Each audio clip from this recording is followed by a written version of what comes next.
दोस्तों, आज की सबसे पहली और बड़ी खबर। आज से खुल रही हैं छठी से ऊपर की कक्षाएं। झारखंड में छठी व उससे ऊपर की कक्षाएं व आवासीय विद्यालय आज से शुरू हो जाएंगे। झारखंड सरकार ने इसके लिए अधिसूचना जारी कर दी है। कक्षाओं में सभी शिक्षकों, छात्रों व कर्मियों को मास्क पहनना अनिवार्य होगा। ऑनलाइन कक्षा के लिए डिजिटल कंटेंट भी मुहैया कराने का आदेश आपदा प्रबंधन विभाग ने दिया है।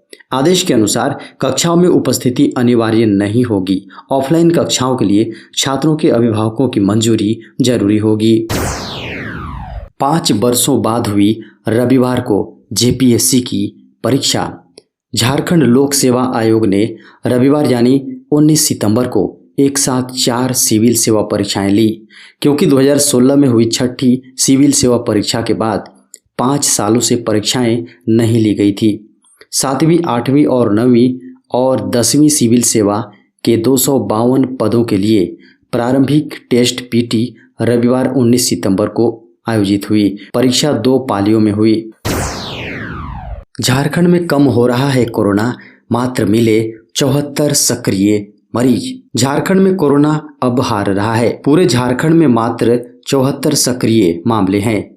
वहीं झारखंड की राजधानी रांची में 52 दिनों के बाद सक्रिय मरीजों की संख्या 44 हुई। इससे पहले 28 जुलाई को रांची में कोरोना मरीजों की संख्या मात्र 41 हो गई थी, लेकिन इसके बाद से मरीजों की संख्या धीरे धीरे बढ़ते हुए 100 से अधिक हो गई थी।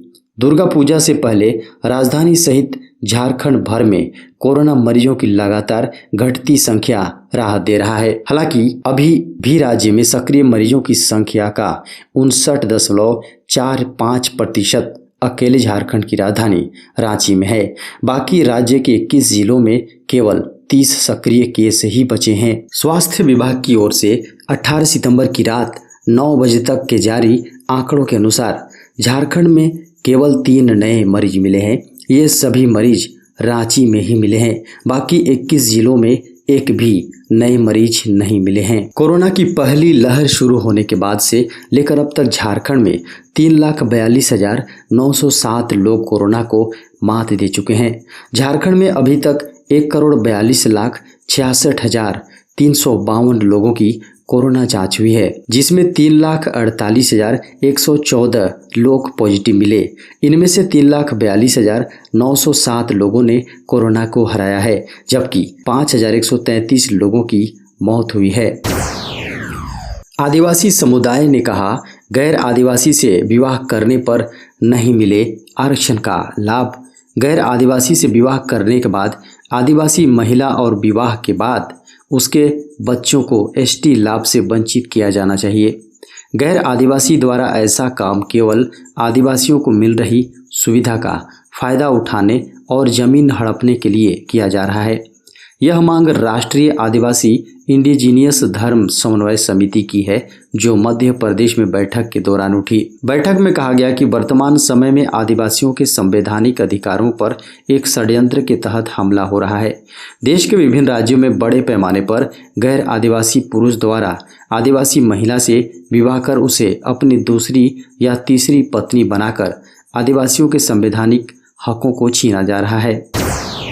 पत्रकार पर जानलेवा हमला करने के मुख्य आरोपी आया पुलिस की गिरफ्त में। झारखंड की राजधानी रांची में पत्रकार पर जानलेवा हमला करने वाले मुख्य आरोपी को पुलिस ने गिरफ्तार कर लिया है। एसएसपी के निर्देश पर गठित एसआईटी की टीम ने मुख्य आरोपी को बिहार के गया क्षेत्र से गिरफ्तार किया है। गौरतलब है कि मुख्य आरोपी की गिरफ्तारी के लिए एसएसपी ने एसआईटी टीम का गठन किया था। आरोपी की गिरफ्तारी के लिए रांची पुलिस की झारखंड के बाहर अलग अलग और रांची में लगातार छापेमारी कर रही थी। इसके अलावा आरोपी की सूचना देने वाले को एसएसपी ने 25,000 रुपए इनाम देने की भी घोषणा की थी। 7 बेटियों की निकली एक साथ अंतिम यात्रा, चीख पुकार से दहल उठा इलाका। झारखंड के लातेहार जिले के बालूमाथ थाना क्षेत्र के सिरागढ़ा पंचायत अंतर्गत मननडीह ग्राम में शनिवार को बहुत ही बड़ी दुखद घटना हो गई। राष्ट्रपति, प्रधानमंत्री, झारखंड के मुख्यमंत्री, पूर्व मुख्यमंत्री सहित कई लोगों ने इस दुखद घटना पर गहरा दुख जताया है।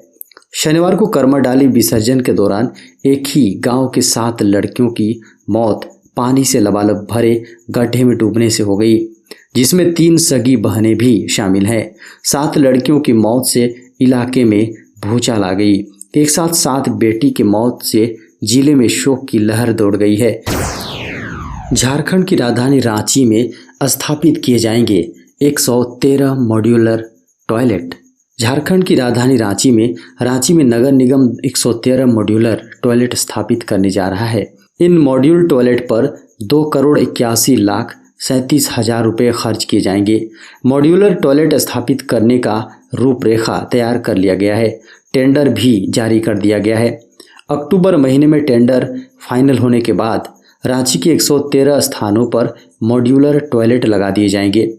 नगर निगम की टीम स्थल चयन के लिए सर्वे कर रही है। ये मॉड्यूलर टॉयलेट स्वच्छ भारत मिशन के तहत लगाए जाएंगे। सरकार ने इस मिशन के तहत रांची में 226 सीट मॉड्यूलर टॉयलेट स्थापित करने का लक्ष्य रखा है। अब कॉमन सर्विस सेंटर पर हो जाएगा राशन कार्ड से जुड़ा कोई भी काम। राशन कार्ड धारकों की सहूलियत के लिए कॉमन सर्विस सेंटर यानी CSC ने इलेक्ट्रॉनिकी और सूचना प्रौद्योगिकी मंत्रालय के तहत खाद्य एवं सार्वजनिक वितरण विभाग के साथ एक समझौता किया है। इसके माध्यम से देश भर में 3.70 लाख CSC से राशन कार्ड सर्विसेज उपलब्ध कराया जाएगा। इस साझेदारी के बाद बड़े हिस्से लगभग 23.64 करोड़ लोगों को फायदा पहुंचने की उम्मीद है। डिजिटल इंडिया ने ट्वीट कर यह जानकारी दी है। इसके मुताबिक राशन कार्ड से जुड़ी किसी भी समस्या का समाधान होगा। कॉमन सर्विस सेंटर यानी CSC के जरिए राशन कार्ड से जुड़ी हर समस्या को निपटाया जा सकता है। भारतीय रेलवे ने शुरू की खास योजना 50,000 युवाओं को मिलेगा प्रशिक्षण। भारतीय रेलवे ने देश के बेरोजगार युवाओं के लिए ट्रेनिंग की खास स्कीम शुरू की है। इसके तहत 50,000 युवाओं को अलग अलग तरह से 4 ट्रेड की ट्रेनिंग दी जाएगी। ट्रेनिंग के बाद युवा अपने अपने क्षेत्र में रोजगार पा सकते हैं। इस स्कीम का नाम रेल कौशल विकास योजना है। इस योजना के अंतर्गत युवाओं को फिटर, वेल्डर, इलेक्ट्रीशियन के हुनर की ट्रेनिंग दी जाएगी। फिटर, वेल्डर और इलेक्ट्रीशियंस जैसे ट्रेड किसी भी उद्योग या कल कारखानों में काम के लिए बहुत उपयोगी माने जाते हैं। सरकार ने ट्रेनिंग के पीछे यही योजना रखी है कि देश के युवा इन ट्रेड में प्रशिक्षण लेकर रोजगार पा सकेंगे। रेलवे में भी इस तरह के काम बड़े स्तर पर होते हैं।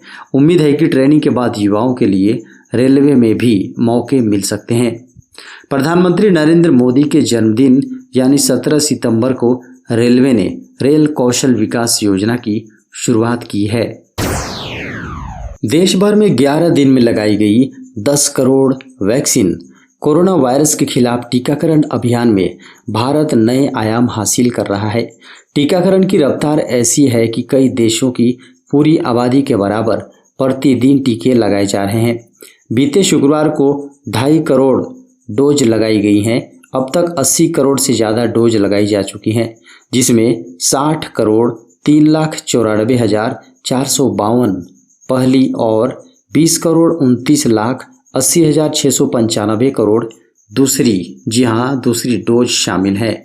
समाचार एजेंसी के अनुसार शनिवार को 85.2 लाख से ज़्यादा डोज लगाई गई।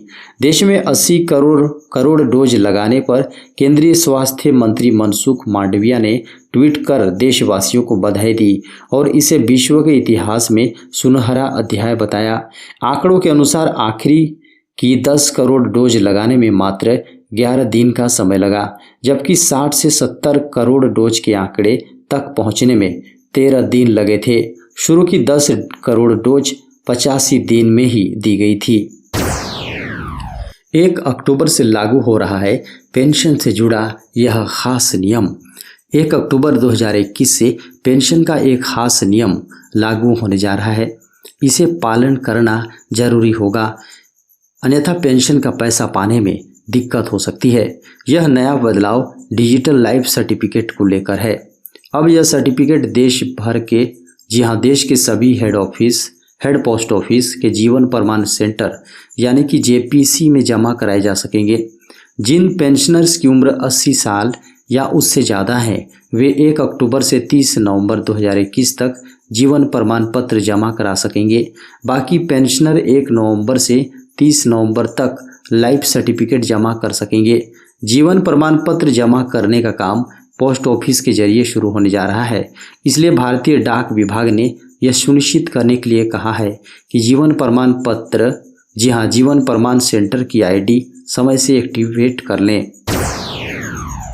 2020 में सड़क दुर्घटनाओं में लापरवाही से 1.20 लाख मौतें। लापरवाही से संबंधित सड़क दुर्घटनाओं के कारण 1.20 लाख लोगों को अपनी जान गंवानी पड़ी है। सरकारी आंकड़ों के अनुसार कोरोना महामारी के कारण लगे लॉकडाउन के बावजूद हर दिन औसतन 328 लोगों की मौत हुई है। राष्ट्रीय अपराध रिकॉर्ड ब्यूरो यानी NCRB ने 2020 के लिए अपनी वार्षिक क्राइम इंडिया रिपोर्ट पे खुलासा किया है। लापरवाही के कारण हुई सड़क दुर्घटनाओं में 3 साल के दौरान 3.92 लाख लोगों की जान गई है, जबकि 2020 में 1.20 लाख लोगों की मौत दर्ज की गई है। यह आंकड़ा 2019 में 1.36 लाख और 2018 में 1.35 लाख था। केंद्रीय गृह मंत्रालय के अनुसार काम करने वाले NCRB की रिपोर्ट के अनुसार देश में 2018 के बाद से हिट एंड रन के 1.35 लाख मामले दर्ज किए गए हैं। अकेले 2020 में हिट एंड रन के 41,196 मामले सामने आए थे।